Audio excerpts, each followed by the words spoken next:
Dr. Supamit, thank you for chatting with us. You were a participant and a speaker at today's international symposium on the influenza pandemic in Asia. And there was a lot of discussion of the issue, of problems, and of lessons learned. Basically, it was a sharing experience. What, in your opinion, impressed you most about these lessons learned? Actually, I'm thinking of some lessons. I don't know which one is more important than the other one. One thing, I think we've been quite lucky that this pandemic seems not to be as serious as we expected it to be.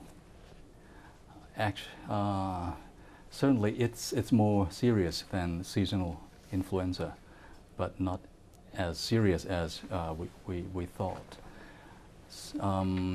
It's kind of a blessing for us to have a chance to test our preparedness, not in a very bad way.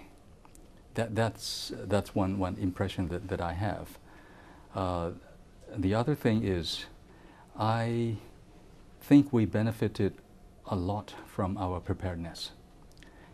Thinking that if we didn't have advanced preparedness as we've had, we must have been in worse shape. Many countries are doing the same. We've been preparing for the pandemic for some years, activated by the emergence of avian influenza. We took it quite seriously to have a good national plan and to translate the plan into different levels, into the regional and provincial level and into the organizational level. We did some exercise in tabletop or in functional manners. During that time, we didn't think that a pandemic would come quite rapidly, but we were caught by surprise. It just came last year.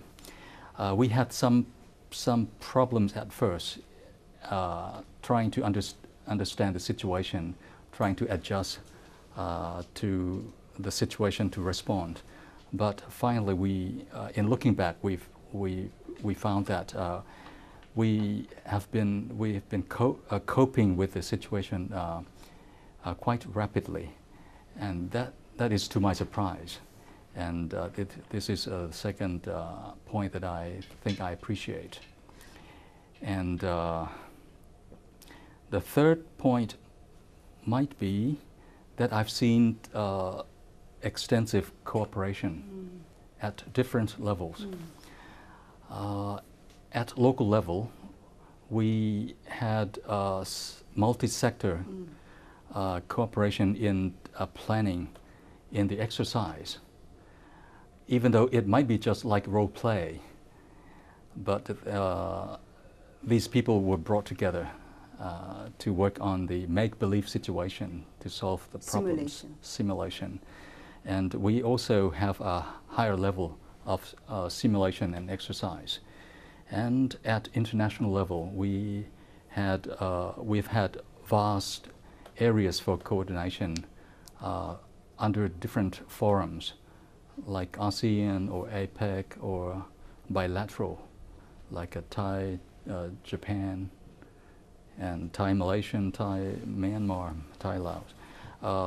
For all these forums, the pandemic preparedness has always been taken as a priority.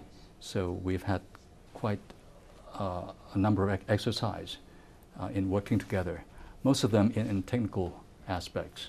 For example, sharing of information or training in epidemiology, in laboratory investigation, in risk communication. But another important aspect that has proven to be quite beneficial is the stockpiling. At first, we thought that it might be difficult to establish regional stockpile, but thanks to the initiative of Japanese government with support of governmental and non-governmental organizations, Japan did a very important thing. They donated an amount of oseltamivir to ASEAN to establish as ASEAN stockpile. And this has proven to be quite useful, both in the situation of avian influenza response, and it also proves to be useful for the response to the pandemic H1N1. This is just one symbol of coordination in the region. And there could be other areas of coordination. As mentioned this morning, Chairman Jiro Hanyu, he supported the idea of technical cooperation in research and development for improvement of the capacity for development and production of vaccine and drugs.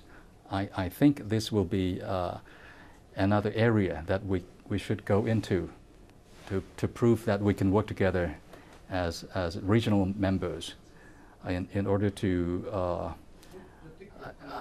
ensure that the people in the region would be safer in face of public health emergencies like pandemic influenza or something else that may be upcoming in the future.